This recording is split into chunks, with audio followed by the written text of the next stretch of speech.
I caught my bride kissing another man behind the ballroom curtain while our wedding cake was still being sliced, and the first thing she said when she saw me was, "Calm down, Michael, he was here first." Not sorry, not ashamed, just cold. My mother dropped her plate. My best man choked on his drink. The DJ killed the music so fast the whole room heard my heartbreak in real time. I should have exploded. I should have begged for answers. Instead, I stood there in my tux, stared at the woman I almost married, and realized this night was about to become legendary for a very different reason. Before I tell you how I turned the worst night of my life into the most unforgettable comeback anybody in that ballroom had ever seen, go ahead and hit like, subscribe, and drop a comment telling me what you would have done if you caught your partner cheating at your own wedding reception. Would you walk away quietly, confront everybody, or shut the whole thing down in style? Trust me, by the time this story ends, you are going to have opinions. You are going to pick sides. And you are definitely going to remember one line I said that made an entire room lose its mind. Let's get into it. My name is Michael, and this happened in Chicago, on the South Side, at a gorgeous old hotel ballroom my wife-to-be, Nia, said looked like black royalty got married there every weekend. Nia was beautiful, smart, funny, and the kind of woman who could walk into a room and have strangers fixing their jackets. We had been together 3 years, engaged for one, and from the outside we looked solid.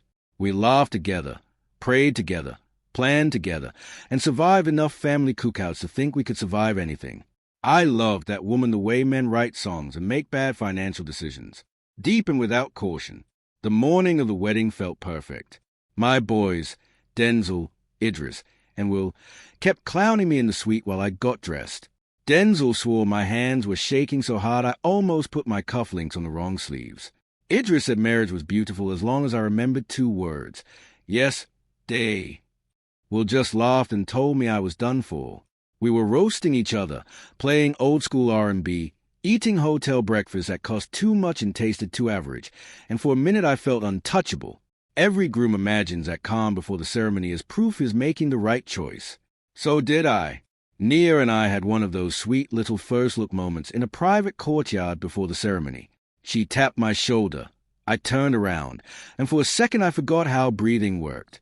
She had on a fitted ivory dress with lace sleeves, her hair laid perfectly, and tears in her eyes like I was the answer to every prayer she'd ever prayed. She grabbed my hands and whispered, "You look good enough to make me act up." I laughed and told her, "Baby, after today, acting up comes with legal consequences." She laughed so hard she snorted, then smacked my arm. Everybody around us melted. The ceremony itself was beautiful. Her grandmother sang a hymn that had half the room blinking fast. My little niece dropped petals with the confidence of a runway model. Nia's vows were so good people were shouting, "Come on now," like we were in church. She promised loyalty, peace, partnership, and a love that would honor me in public and private. I remember squeezing her fingers while thinking I had won. When we kissed, the room erupted. Cameras flashed. Our families hugged. My Uncle Reggie hollered, "That's right, nephew," so loud the officiant laughed. If Betrayal had a warning sign, it wore makeup and smiled in every wedding photo we took. The reception started like a movie. Candlelight, gold decor, white roses, a live band, and enough food to have my cousins planning second plates before grace ended. We danced into the room to Stevie Wonder. Nia leaned against me during our first dance and whispered that she was starving because nervous brides don't eat. I told her I'd personally guard her plate. She kissed my cheek and said, "That's why I got you." We cut the cake, fed each other badly frosted bites, and laughed when I smeared a little icing on her nose. My aunties screamed like they were watching the season finale of Something Messy. There were little strange moments, but weddings are chaos, so I brushed them off. Nia kept checking her phone, then flipping it face down whenever I got close. Her maid of honor, Lauren, looked like she wanted to confess to a crime every time our eyes met. Once, during dinner, I saw Nia staring across the room with this tight little expression I couldn't read. I followed her gaze and noticed a tall man near the bar in a gray suit. Clean cut, calm, watching her like he knew something the rest of us didn't. When I asked who he was, she smiled too quickly and said, "Probably somebody's cousin." I wanted to believe her because weddings make fools out of men who want peace more than truth. So I let it go. I went table to table greeting guests, hugging relatives, thanking people for coming. My father pulled me aside and said, "Take a second, son. Breathe this in. Nights like this don't come twice." That line hurts now for obvious reasons. Still, I smiled, straightened my jacket, and tried to enjoy myself. Then my cousin Tasha, who misses nothing and fears nobody, walked over with one eyebrow raised and said, "Mike, don't turn around fast, but your bride has disappeared twice with gray suit." At first I laughed because Tasha has a dramatic soul and the investigative instinct of a detective with no badge. But then she said, "I'm dead serious. I saw them talking in the hallway near the service elevator." She looked nervous. He looked familiar. My stomach tightened. I tried to play it cool, but suddenly every little weird moment of the night stood up in my memory like witnesses called to the stand. I asked Lauren where Nia was. Lauren froze, glanced toward the hallway, and said she just needed air. Needed air in a packed ballroom while the bride and groom dance playlist was still going? I knew something was wrong. I headed toward the hallway, trying not to make a scene, but every step felt louder than the last. The music from the ballroom softened behind me. Hotel staff move around with trays and polite smiles. I passed a mirror and barely recognized my own face. That is the thing about betrayal. It changes your features before it changes your life. I turned the corner near the curtain partition, leading to a side lounge, and heard low voices. A man laughed. Nia whispered, "You should not be here." Then he said, "You knew I'd come." My chest got so tight I felt like I'd swallowed a brick. I pulled the curtain back and saw them standing too close for innocence. His hand was on her waist. Her hand was on his chest. Before my brain fully accepted it, he kissed her, and she kissed him back like the wedding ring on her finger had been rented for the evening. I did not yell first. I just stared. Nia spun around, gasped, and stepped back. The man straightened his jacket like I was the interruption. I said, "Tell me I didn't just see that." Nia opened her mouth, looked at him, looked at me, and said the sentence that detonated everything. "Michael, he was there first." You know how people say shock makes the world go quiet? That is real. I could still hear the band through the walls, but inside me everything stopped. He was there first.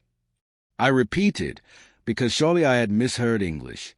The man had the nerve to extend his hand and say, "Name's Morris." I looked at his hand like it belonged to a raccoon offering me trash. Nia started talking fast, saying history is complicated. Feelings don't just disappear, and she thought she could manage both closure and commitment. Closure? At our reception? In her wedding dress?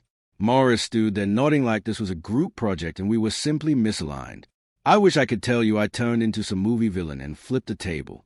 I did not. What I became was colder, and cold men are harder to beat. I asked one question, "So you married me while entertaining him?" Nia said, "It's not like that." Every cheating person on earth deserves a prize for how often they use that line. Morris finally spoke up and said, "Look, man, she and I go way back." I laughed once. Sharp. "Congratulations." I said, "So does slavery, but we don't bring that back to receptions either." He blinked. Nia looked offended, which was almost funny.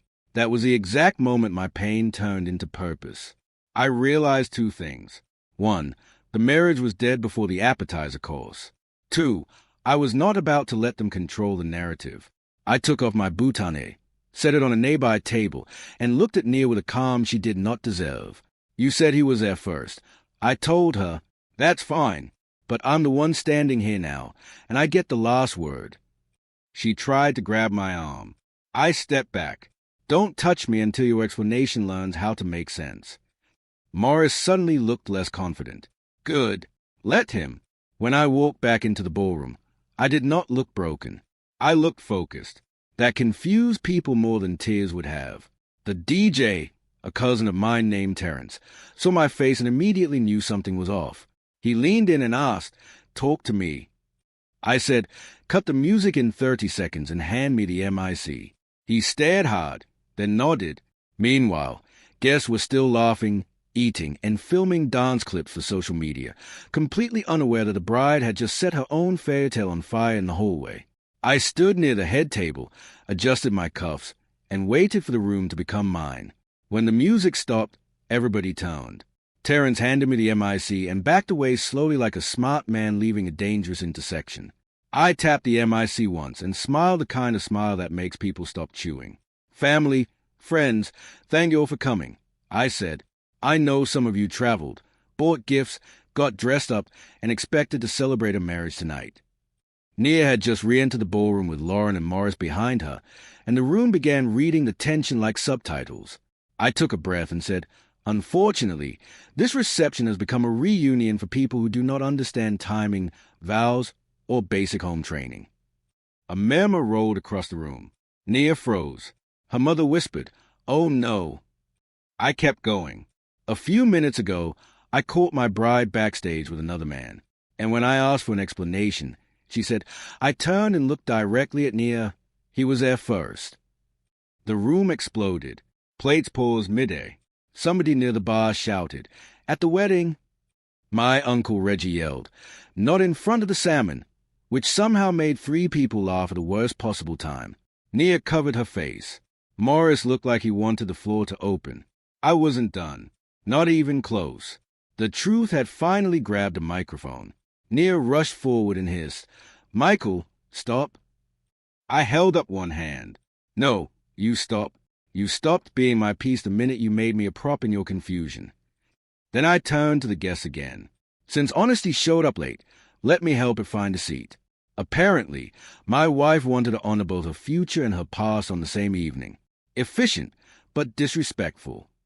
Even my grandmother said, that is when you know a line landed." Morris tried to speak, and I pointed toward the door. "Sir, nobody here ordered extra heartbreak with the open bar. Escort yourself out." The cousins near my side stood immediately.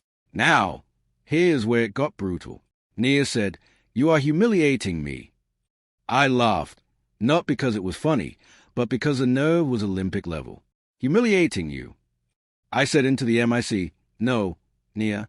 Humiliation was me learning my bride still had unfinished business while wearing a dress I paid toward, in a room my family helped decorate, during a reception where everybody came to celebrate loyalty." She started crying. Her father dropped his eyes. Her mother looked like she wanted to disappear. I lowered the MIC just enough and said, "Clear as day. You didn't embarrass me, Nia. You exposed yourself. There's a difference." The room went nuclear. Then I did the one thing nobody expected. I thanked the caterers, told the guests the food was already paid for, and invited everybody to stay, eat, dance, and enjoy themselves, just not under the lie that they were at a wedding reception. This, I announced, is now a freedom party. Same menu. Better purpose. Terrence screamed, "Run it!" and switched the music to Before I Let Go. My cousins started clapping. My aunties, bless their resilient souls, formed a dance line out of pure respect for survival. Even in heartbreak, black folks know how to reclaim a room. Half the guests were shocked, and the other half were ready for Chapter 2. Nia could not believe the party kept moving without her script. She stood near the head table crying while people avoided eye contact with a careful choreography reserved for public mess. Lauren finally walked over to me and whispered, "I tried to tell her this would blow up." I nodded. "You should have tried harder." Then she told me Morris was Nia's college boyfriend from years back, the one who always drifted in whenever she was about to move on. He found out about the wedding through social media, showed up uninvited, and Nia slipped right back into old emotions. That explanation did not ease my pain, but it clarified something important. Weakness had been invited, not love.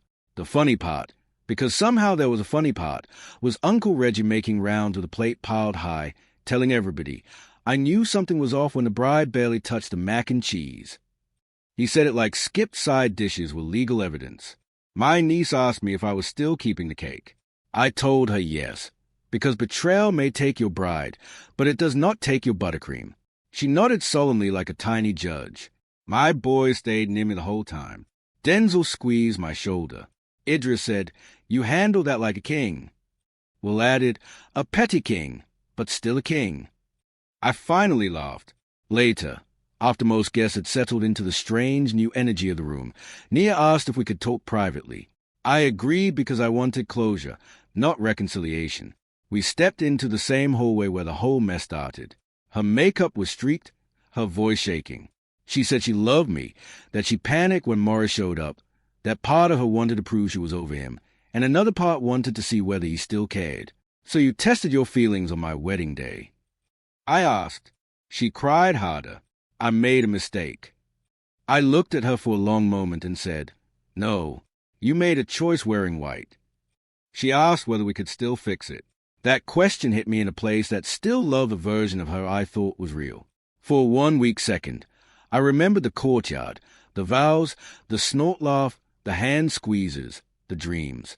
Then I remembered the curtain, the kiss, the sentence. He was there first. "Nia," I said quietly, "the woman I love would have protected me from this. She would have protected us. But the woman standing here protected her options." Her face felt like I had finally translated the truth into her language. There is no fixing a marriage that died before dessert. She covered her mouth and sobbed. I walked back into the ballroom feeling lighter and sadder at the same time. That is a strange combination, but it is real. Freedom hurts at first when it arrives through loss. My father met me near the dance floor and hugged me hard. He did not say much, just, "You did right." My mother kissed my cheek and said, "Pain has a way of introducing us to ourselves." Then she marched straight toward the gift table and told my aunt to make sure everything with our family name on it was accounted for. Never underestimate a black mother with fresh disappointment and a handbag. Inventory became a sacred mission. By the end of the night, something beautiful happened in the middle of all that wreckage. People who came for romance stayed for resilience. Couples hugged each other a little tighter. Single folks debated standards near the dessert table. My cousins kept telling strangers, "You just missed history." Even the band leaned into it, playing songs about survival, joy, and fresh starts. I danced with my mother, then my grandmother, then my niece standing on my shoes. It hurt, yes, but it also healed something in me to know that I had not been abandoned by everybody just because I was betrayed by one person. Community can stitch what heartbreak tears open. The next morning, video from the reception were already floating around group chats. Not the kiss, thankfully, but my announcement in that line, "You didn't embarrass me, you exposed yourself," had apparently become everybody's favorite quote. My phone was flooded with messages. Some people offered sympathy. Some wanted details. Some just sent fire emojis like my suffering had dropped as a mixtape. I ignored most of it. I called the efficient, canceled the paperwork, and started separating whatever needed separating. Nia sent long texts apologizing, explaining, unraveling. I read one, then stopped. At some point, too much explanation becomes disrespect dressed in paragraphs. I had heard enough the night before. Weeks later, I found out Morris did not stick around either. That shocked absolutely nobody. Men who show up to wedding receptions to reclaim old flames are not usually built for the boring beauty of accountability. Nia lost both the past and the future in one night. And me? I found something I did not know I needed more than marriage. Clarity. I learned that love without integrity is just performance with nice lighting. I learned that vows mean nothing when character folds under temptation. And I learned that a brutal comeback is not throwing punches or wrecking rooms. It is standing tall, telling the truth, and refusing to beg where you were betrayed. So that is how I caught my bride cheating at our wedding reception and turned her cold excuse into the last lie she ever got to tell about me. He was there first might have been her reason, but here's my response. Whoever was there first can keep what never learned loyalty. I was not losing a wife that night. I was escaping a disaster in a dress. If you made it this far, hit like, subscribe, and tell me in the comments the exact moment you would have ended it. Was it the whole way, the excuse, or the public confession? Me? I ended it the second respect left the room.